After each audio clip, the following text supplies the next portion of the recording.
You sit there wondering why wealth flows so easily to some while you struggle for every dollar. You work hard, you play by the rules, you do everything they told you would lead to success. And yet, here you are, still broke. Still watching others rise while you remain stuck. Let me tell you something they will never admit. The game was rigged from the start. Not against you specifically, but against anyone naive enough to believe that money follows merit. Money doesn't care about your effort. It doesn't reward your honesty. It doesn't flow to the most deserving. Money obeys only one law, the law of strategic positioning. And until you understand this, until you accept that wealth is a game of chess played by those who see 10 moves ahead, you will always be a pawn on someone else's board. What I'm about to share with you isn't another motivational speech about working harder or believing in yourself. This is ancient knowledge, the kind that built empires and toppled kingdoms. The kind that Machiavelli whispered to princes in dark corridors. The kind that separates those who rule from those who serve. And if you can stomach what's coming, if you can shed your comfortable illusions about how the world works, you might just stop being poor. Most people think poverty is about lacking money, but that's surface-level thinking. Poverty is a mindset. It's a way of seeing the world that keeps you trapped in patterns of powerlessness. The poor believe in fairness. They believe that good things come to good people. They believe that if they just work a little harder, save a little more, someone will notice and reward them. This belief system is a prison. And the wealthy are your jailers, not through force, but through your own willing compliance with rules they never follow themselves. Machiavelli understood something that most people refuse to accept. The world is not governed by what should be, but by what is. And what is this. Power concentrates in the hands of those willing to see reality without the comforting filter of morality. I'm not saying morality doesn't exist. I'm saying it's a luxury of the powerful, not a ladder for the poor. Look around you. Every wealthy person you admire got there by understanding leverage. Not the financial kind, though that matters too. I'm talking about human leverage. The ability to position yourself so that other people's time, energy, and resources flow toward you. Your job, that place you go every day, that's human leverage in action. Except you're not the one wielding it. You are the leverage. Your hours, your skills, your life force, all of it flows upward to someone who understood positioning before you did. This is the first ancient strategy. Positioning precedes profit. The wealthy don't chase money. They position themselves in the path of money that's already flowing. Think about a river. The fool stands downstream with a bucket, working endlessly to fill it drop by drop. The strategist builds a dam upstream and controls the entire flow. Same river, different results. The difference isn't effort, it's positioning. So how do you position yourself? You start by understanding the game you're actually playing. Most people think they're playing a game called work hard and get rewarded, but that game doesn't exist. The real game is called capture value and defend it. And in this game, the rules are very different. The first rule is invisibility. Not physical invisibility, but strategic invisibility. The poor are loud. They broadcast their intentions, their desires, their plans. They post every goal on social media. They tell everyone about their next big move. And in doing so, they invite competition, interference, and sabotage. The wealthy move in silence. They understand that announcing your strategy is the fastest way to have it countered. Machiavelli wrote that a wise prince must never reveal all of his designs. Why? Because the moment you reveal your hand, you give others the power to block you.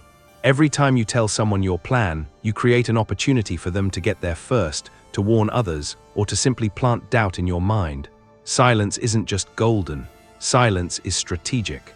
You might be thinking this sounds paranoid. Good. A little paranoia is healthy when you're surrounded by people playing a game you didn't know existed. I'm not saying everyone is out to get you. I'm saying everyone is playing for themselves, and if your success conflicts with theirs, they will choose themselves. Every single time. The sooner you accept this, the sooner you stop giving away your advantages. The second rule is emotional opacity. The poor wear their hearts on their sleeves. You can read their fear, their excitement, their desperation from across the room.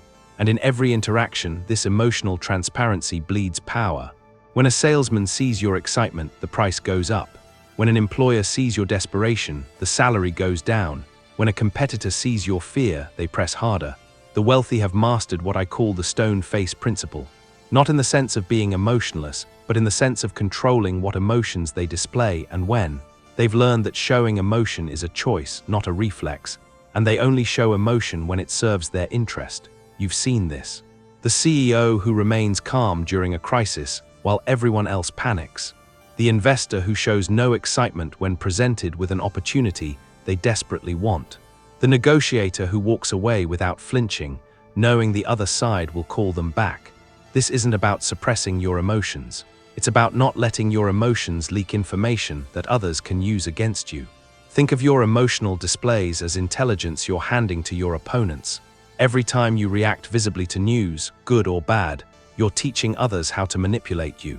The person who remains unreadable cannot be predicted. And the person who cannot be predicted cannot be controlled. Now let's talk about the third ancient strategy, and this one makes people uncomfortable. Strategic relationships. The poor choose relationships based on comfort and familiarity. They surround themselves with people who think like them, earn like them, struggle like them. And then they wonder why nothing changes. Your network is not your support system. Your network is your infrastructure. And infrastructure determines capacity. Machiavelli advised princes to carefully choose their advisors, not based on loyalty or friendship, but based on capability and what they could provide. This sounds cold. It is cold. But it's also how the world works at the highest levels. The wealthy don't have friends in the way you think of friends. They have alliances, strategic partnerships, relationships built on mutual benefit rather than mutual affection. Before you recoil at this idea, understand what I'm actually saying. I'm not telling you to be cruel or to use people. I'm telling you to be honest about what relationships actually are. Every relationship is transactional. The only question is whether both parties benefit or just one. When you choose relationships based solely on how comfortable someone makes you feel, you're engaging in a transaction where you trade growth for comfort. And comfort is expensive. It costs you your future. Instead, start evaluating your relationships through a strategic lens. Who in your circle has skills you lack? Who has access to opportunities you don't? Who has knowledge that could accelerate your progress? And equally important, what do you offer them? Because a strategic relationship isn't about taking. It's about creating asymmetric value where both parties gain more than they give. The fourth strategy is information asymmetry. The poor share everything they know freely. They believe that information wants to be free, that knowledge should be democratized, that helping everyone helps them. This is beautiful in theory. In practice, it's why they stay poor. Information is currency, and currency that everyone has is worthless. The wealthy hoard information, not all information but strategic information, the kind that creates advantages. They know which neighborhoods are about to gentrify before the poor do. They know which industries are about to boom before the workers do. They know which companies are about to fail before the employees do. And this advanced knowledge allows them to position themselves accordingly. Buy low, sell high isn't about timing the market. It's about knowing things before the market does. How do you create information asymmetry? You become obsessively curious about systems. Not trivia, not gossip, but systems. How does money actually flow in your industry? Who makes the real decisions? What metrics actually matter? Most people never ask these questions. They show up, do their tasks, collect their check, and go home. Meanwhile, someone else is mapping the entire game board. Start paying attention to things others ignore. Read the boring reports. Attend the optional meetings. Ask questions that seem too basic, because somewhere in that information is a pattern, and patterns are predictive. The person who sees the pattern first positions themselves in its path. The person who sees it last gets run over by it. The fifth ancient strategy, and this is crucial, is the management of perception. The poor believe that results speak for themselves. They think that if they just do good work, someone will notice and reward them. This is tragically naive. Results don't speak. You have to speak for them. And more importantly, you have to craft the narrative around them. Machiavelli understood that appearing virtuous is more important than being virtuous. Before you clutch your pearls, understand what this means. It means that perception shapes reality more than reality shapes perception. Two people can achieve the same result, but the one who controls the narrative around that result will be rewarded more. This is why self-promotion isn't optional, it's strategic. But here's the sophisticated part. The best self-promotion doesn't look like self-promotion. It looks like storytelling. It looks like helping others understand context. It looks like generously sharing your process. The poor brag, the wealthy narrate. Bragging triggers resentment, narration triggers admiration. Same information, different frame, opposite results. You need to become a storyteller of your own value. Not in a desperate, look at me way, but in a strategic, here's what I learned way. When you frame your achievements as lessons that others can learn from, you accomplish two things. You demonstrate your value, and you position yourself as generous. This combination is powerful. It makes people want to elevate you because elevating you doesn't diminish them. The sixth strategy is resource consolidation. The poor spread themselves thin. They chase every opportunity, say yes to every request, try to do everything for everyone. This feels productive. It's actually a recipe for mediocrity. When you divide your resources, time, energy, attention across too many targets, you never build enough momentum in any single direction to break through. The wealthy consolidate. They focus their resources on high-leverage activities and ruthlessly eliminate everything else. This requires saying no constantly. No to opportunities that don't align with their strategic direction. No to people who drain their energy. No to activities that feel productive but don't move the needle. Every no to something unimportant is a yes to something that matters. Think about a laser versus a light bulb. A light bulb spreads its energy in all directions and barely heats anything. A laser focuses the same amount of energy in one direction and cuts through steel. Same energy, different focus, incomparable results. Your time and attention are the same. Spread thin, they accomplish little. Focused intensely, they become unstoppable. But consolidation requires knowing what to focus on. And this brings us to the seventh strategy, asymmetric bets. The poor play symmetric games. They trade hours for dollars. 1 hour, $1, 2 hours, $2. This is a linear game with a ceiling. There are only so many hours you can sell. The wealthy play asymmetric games. They make bets where the potential upside vastly exceeds the downside. Starting a business is an asymmetric bet. You risk time and some capital, but if it works, the upside is unlimited. Learning a high-value skill is an asymmetric bet. You invest time up front, but that skill can multiply your income for decades. Building an audience is an asymmetric bet. You create content that might reach no one or might reach millions. The effort is the same either way, but the outcomes are vastly different. The key to asymmetric bets is that you need to make many of them, because most will fail. But the ones that succeed will more than compensate for all the failures. This is how the wealthy think. They're not looking for sure things. They're looking for situations where being right once pays for being wrong 10 times. The poor avoid risk because they can't afford to lose, but in avoiding risk, they guarantee they'll never win big. Now we need to talk about something darker. The eighth strategy, strategic ruthlessness. The poor are sentimental. They keep relationships that no longer serve them out of loyalty. They stay in jobs that underpay them out of comfort. They maintain habits that hold them back out of familiarity. This sentimentality is killing them slowly.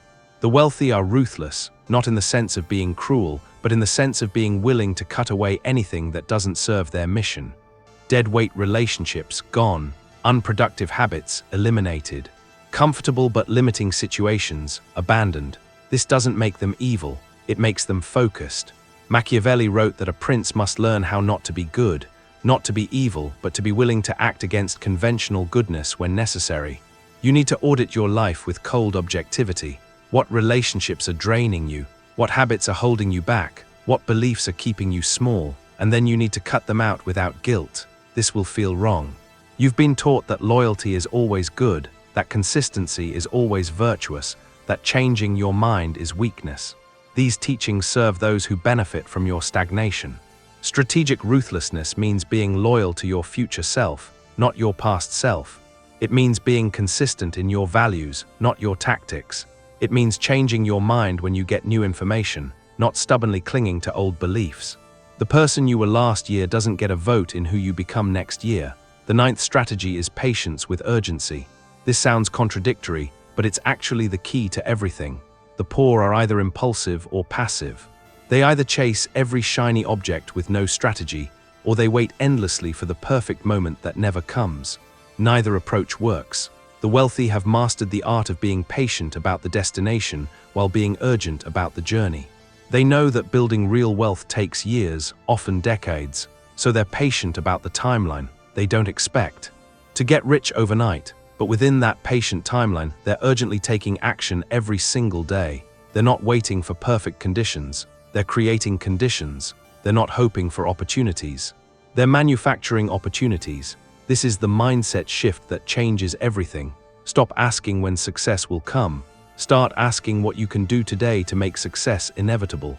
The timeline doesn't matter if you're taking the right actions. Compound interest works in every domain. Small actions, repeated consistently, create results that seem impossible from the outside. The 10th ancient strategy, and this might be the most important, is the cultivation of mystery. The poor are open books. They share everything, explain everything, justify everything. They think transparency builds trust. Sometimes it does. More often it destroys respect. Familiarity breeds contempt, not because people are cruel, but because humans value what they don't fully understand. The wealthy maintain mystery, not through deception, but through selective disclosure. They share some things and withhold others. They answer some questions and deflect others. They reveal enough to be interesting, but not enough to be fully known. This creates a gravitational pull. People are drawn to what they can't quite grasp. Think about the people you respect most. Chances are you don't know everything about them. There's a depth you sense but can't fully access. This isn't accidental. They've learned that revealing everything diminishes your power. Not because power requires deception, but because power requires space. When people think they have you figured out, they stop paying attention. When they sense there's more to discover, they lean in. You need to become more selective about what you share. Not secretive, but selective. Not dishonest, but strategic. Every piece of information you reveal is a card you've played, and once played, you can't take it back. The person who still has cards to play has options. The person who's shown their entire hand has none. Now let's talk about implementation, because understanding these strategies intellectually is worthless if you don't apply them. And application requires a shift in identity. You need to stop seeing yourself as a victim of circumstances and start seeing yourself as a strategist navigating a complex game. Every interaction becomes a chess match. Not in a paranoid way, but in an aware way. When someone makes a request, you don't just react. You pause. You consider what they're actually asking for and why. You evaluate whether fulfilling this request serves your strategic interests. And then you respond deliberately, not reflexively. Every decision becomes an investment analysis. Not just financial decisions, but all decisions. Where you spend your time, who you spend it with, what skills you develop, what information you consume. All of it either compounds in your favor or against you. There's no neutral. Every choice is either building the future you want or the future you don't. Every relationship becomes a strategic alliance. Not in a cold, transactional way, but in an honest way. You stop pretending that relationships aren't exchanges of value. You start being explicit about what you offer and what you need. This honesty actually deepens relationships because it removes the unspoken resentment that builds when expectations aren't met. You'll notice something interesting as you implement these strategies. Other people will sense the change before they can articulate it. You'll become harder to read, harder to manipulate, harder to dismiss. Some people will be drawn to this new energy. Others will be repelled by it. Both reactions are useful information. The people who are drawn to your new strategic self are potential allies. They recognize and respect the game you're playing because they're playing it too. These are your people, not because you share interests or backgrounds, but because you share a level of awareness about how the world actually works. The people who are repelled by your transformation are showing you that they benefited from your old, naive self. They liked you better when you were easy to predict, easy to guilt, easy to control. Their discomfort is proof that you're doing something right. You're no longer playing the role they assigned you, and this threatens the dynamics they relied on. Let them go. This is part of the strategic ruthlessness we discussed. You cannot carry people who are anchored to your old identity into your new one. They will constantly pull you back, not out of malice, but out of their own comfort. Your growth makes them uncomfortable because it highlights their stagnation. This is their problem to solve, not yours. As you continue implementing these strategies, you'll start to see patterns everywhere. You'll notice how the wealthy communicate differently, how they make decisions differently, how they spend their time differently, and you'll realize that wealth isn't about having money, it's about thinking in ways that make money inevitable. The poor think in terms of transactions. How much will I get paid for this task? The wealthy think in terms of systems. How can I create a situation where value flows to me repeatedly? The poor think in terms of fairness. I deserve to be paid more for my effort. The wealthy think in terms of leverage.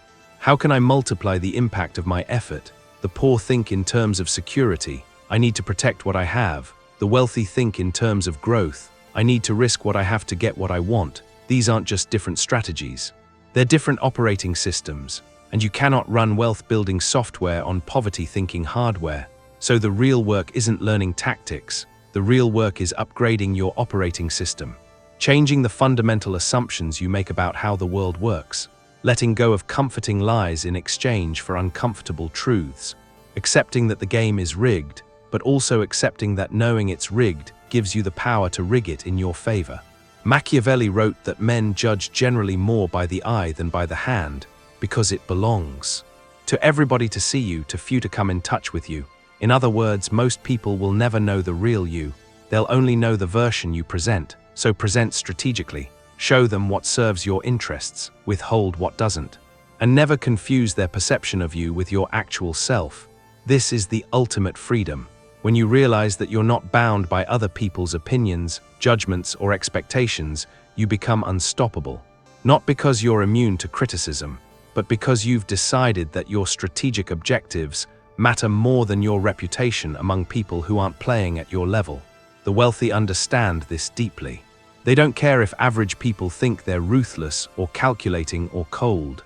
Those judgments come from people who are still playing checkers while they're playing chess. You can't explain chess strategy to someone who doesn't know the game exists. So you stop trying, you stop justifying, you stop explaining, you just move. And as you move, as you implement these ancient strategies day after day, something remarkable happens. The results start to compound. The first strategic relationship leads to an opportunity. That opportunity leads to a skill. That skill leads to income. That income leads to investment. That investment leads to leverage. And suddenly you're not just surviving, you're building. This is when you realize that poverty was never about money. It was about thinking small, moving reactively, and playing a game you didn't understand. Wealth isn't about having money either. It's about thinking strategically, moving deliberately, and playing a game you've mastered. So here's what you do next. You take one strategy from what we've discussed and you implement it today, not tomorrow, today. Maybe it's strategic silence. You stop oversharing and start observing. Maybe it's emotional opacity. You practice controlling your reactions in one interaction. Maybe it's relationship auditing. You identify one connection that's draining you and you start creating distance. Pick one thing, do it today, then do it again tomorrow, and the next day, because these strategies aren't magic, they're compounding behaviors. Each one practiced consistently creates small advantages, and small advantages accumulated over time create the appearance of overnight success. The people who seem to effortlessly attract wealth, opportunities, and power aren't lucky. They're strategic. They've internalized these ancient principles so deeply that they operate on them automatically. They don't think about being unreadable. They just are. They don't plan to be strategic. They just are. It's become their nature, and it can become yours, but only if you're willing to let go of who you've been to become who you need to be. Only if you're willing to see the world as it is rather than as you wish it were. Only if you're willing to play the game that's actually being played rather than the game you were told exists. This is your initiation, not into some secret society, but into a way of seeing and operating that most people never discover. The ancient strategies that built empires are the same strategies that build personal wealth today. The principles haven't changed. Human nature hasn't changed. Only the context has changed. So stop being poor. Not by working harder, but by thinking differently. Not by hoping for fairness, but by creating leverage. Not by playing by rules that don't serve you, but by understanding the real rules and using them to your advantage. The game is already being played. The only question is whether you're going to keep being a piece on someone else's board, or whether you're going to become a player moving pieces on your own. Choose wisely. Because this choice, more than any other, determines whether you stay poor or finally break free.